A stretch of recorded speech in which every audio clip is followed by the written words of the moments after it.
Welcome to Dark Knight Films Reviews and another Versus Night.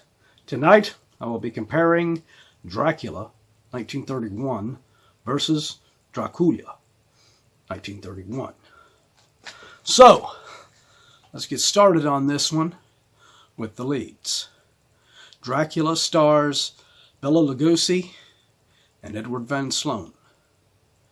Dracula stars Carlos Valerius and Eduardo Arozamena. Now, these two films were shot at the same time. One was shot during the day with the English version with Bela Lugosi and Edward Van Sloan, and the Spanish version was shot at night with Carlos Valerius and Eduardo Arozamena. Now, as far as the performances of the leads in these films, I think I'm going to have to go with Bela Lugosi and Edward Van Sloan, because as much as I really like Carlos Valerius in the role, he cannot compare to the sheer charisma and creepiness factor of Bela Lugosi. He just had that about him that was perfect for Dracula. Carlos Valerius just seems like he's trying to be creepy and trying to be scary, but he's not. And the same way with the Van Helsings in here. Edward Van Sloan is absolutely perfect in his role as Van Helsing.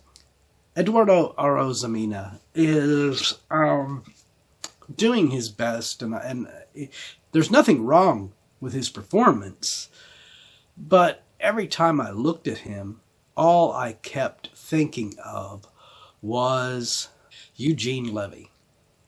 Yes, Eduardo Arozamena looks identical to Eugene Levy to me. I mean, they could be switched at birth and be twin brothers.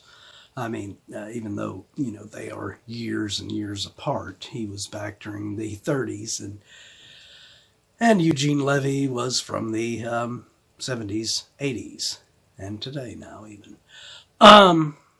But his look, he just resembles him too much, and I could not fully take him seriously in the role of Van Helsing, unfortunately. So yeah, I'm going to give this one to the American version.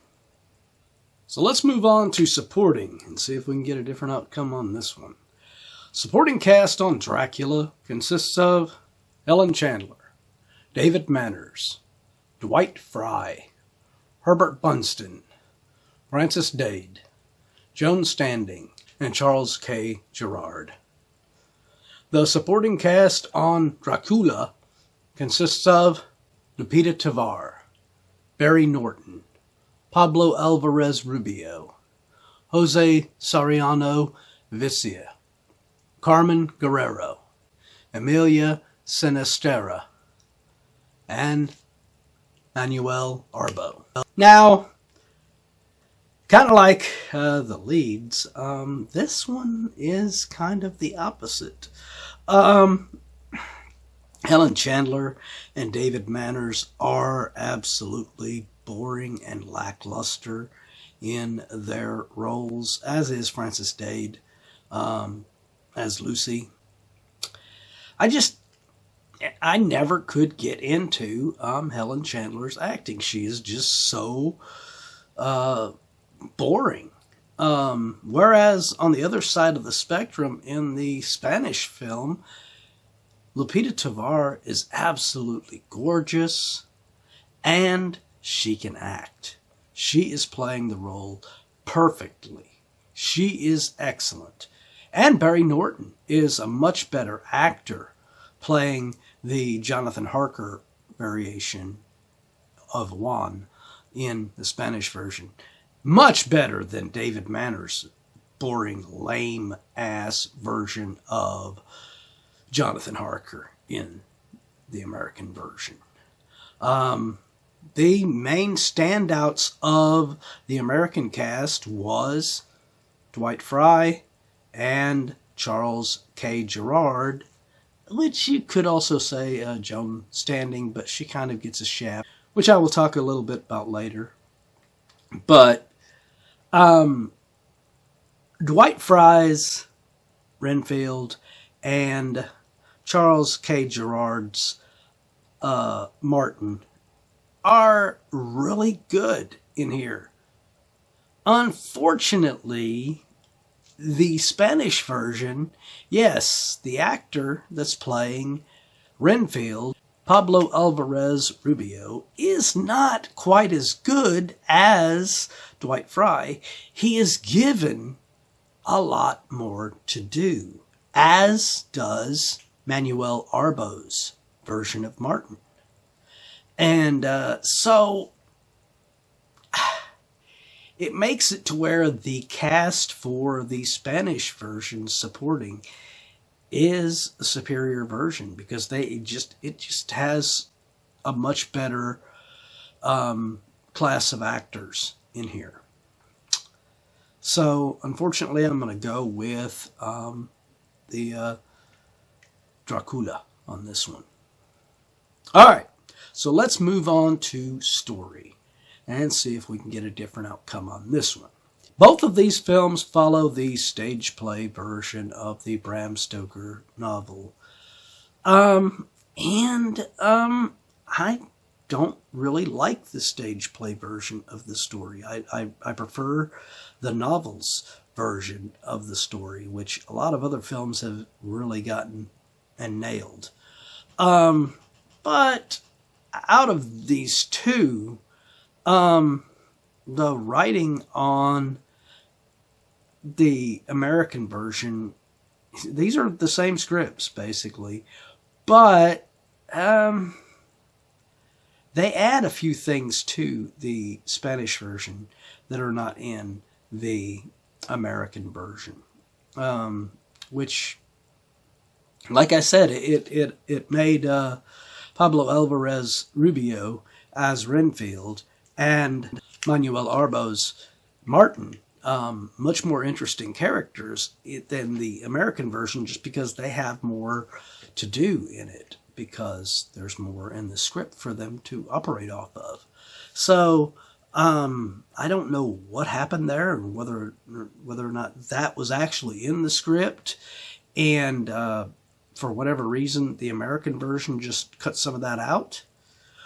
But I think it hampers the American version.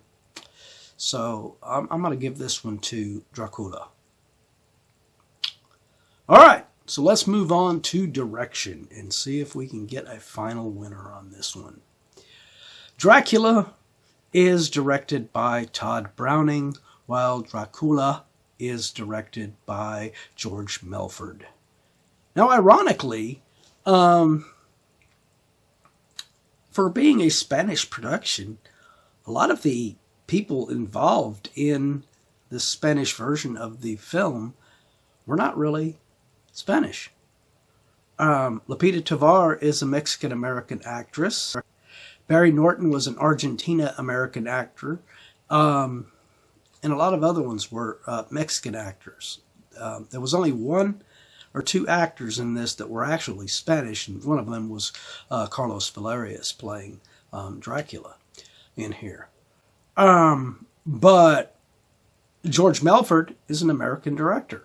So it's ironic that it was a Spanish film, but it had a lot of American people involved in it. But as far as Todd Browning's direction in here, it's pretty lackluster. He basically just goes by the mentality of nail the camera to the floor, film a shot from a distance. You don't get hardly any close-ups in this thing. It's pretty basic, and it makes the film kind of a boring watch, because it has no visual style to it because of how substandard it is shot. It feels like they are shooting a stage play with the camera and you're just watching a stage play. Whereas George Melford, in directing his variation on this, he moves the camera around. He has a lot of vibrant camera movements. It looks and feels like a totally different film and is much better shot, in my opinion. Whereas George Melford, he did have an advantage from what I've read, where he was able to watch the dailies for the Todd Browning footage, and he would end up watching it and he would go, that's pretty bland. We can improve on that. We can do that better. And then he would do it like that. He would do it better. Whereas, like I said with the script, I don't know if they had additional stuff in here, but there are so many more scenes in the George Melford version than there are in Todd Browning's. The only scene that is in the Todd Browning version that is not in the George Melford version is the scene with the flower girl, which ironically wasn't even shot by Todd Browning. That scene was shot by Carl Freund, which explains why that sequence is shot in a much more vibrant manner, because Carl Freund was a much better visual director than what Todd Browning was, in my opinion. George Melford makes Dracula much more intimidating through his direction, even though the acting from Bela Lugosi is much better as Dracula than Carlos Valerius. The direction of the character of Dracula in the film is much better done in this by George Melford. And it's the same way with Van Helsing, unfortunately. But, like I said, I just could never get around Eduardo as the character of Van Helsing. So, the other sequence in here that they added it in, and I don't know if it's in the script. If it was in the script, I don't know why Todd Browning would leave it out. And that is the scene when the nurse that's supposed to be protecting Mina ends up getting hypnotized. That sequence is in the George Melford version, but it is nowhere to be seen in the American version by Todd Browning. It is replaced with a sequence where Joan Standing's character just mindlessly walks to the door and opens it. It makes no sense. She hasn't been hypnotized yet. We didn't see her get hypnotized, so why is she doing that? She couldn't be mentally summoned to the door to open it for him to come in if she hadn't been hypnotized prior to this, which the George Melford version shows this. And also the ending, the clash with Renfield trying to stop Dracula and Dracula grabbing him by the throat and strangling him.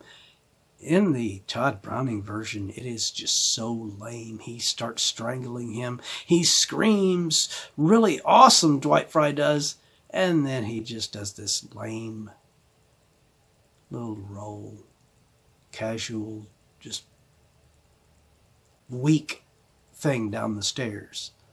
Whereas George Melford has him grab him by the throat, lift him in the air, and throw him off of the staircase.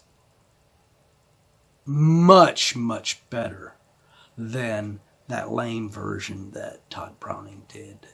But like I said, I mean, he had the advantage where he could do that, I guess, because he got to see the dailies from Todd Browning and he could improve it. But either way, I'm giving this one to George Melford on Dracula. But what do you guys think of these movies? Do you agree with my assessment of this? Do you disagree? I know this is probably going to be one where you could say one or the other. But, remember, this is our opinions and everything. If you disagree, just let me know in the comments down below and be respectful, please. Thank you. But anyway, Hope you've enjoyed this video, and if you have, do not forget to like, share, and subscribe. And don't forget to click that bell icon so you can be notified about future videos just like this one. And while you're by the subscribe button, click that join button and become a Dark Knight fan. As a Dark Knight Fan Plus member, you have access to an area on the channel right now where you can request a movie, TV series, or ranking video of your choosing. And when that video goes up, it will go up for all Plus members. And much earlier than it actually goes up for everyone else. So, and then I'll put up another post where you can request some more. So it's not a one-time thing. So if you want to get interactive, now's your chance. Well, that's the end of another Versus Night. If you missed last week's Versus Night, check out the link up in here. Or if you've missed any of the other Versus Nights, check out our playlist and see anything that you have missed.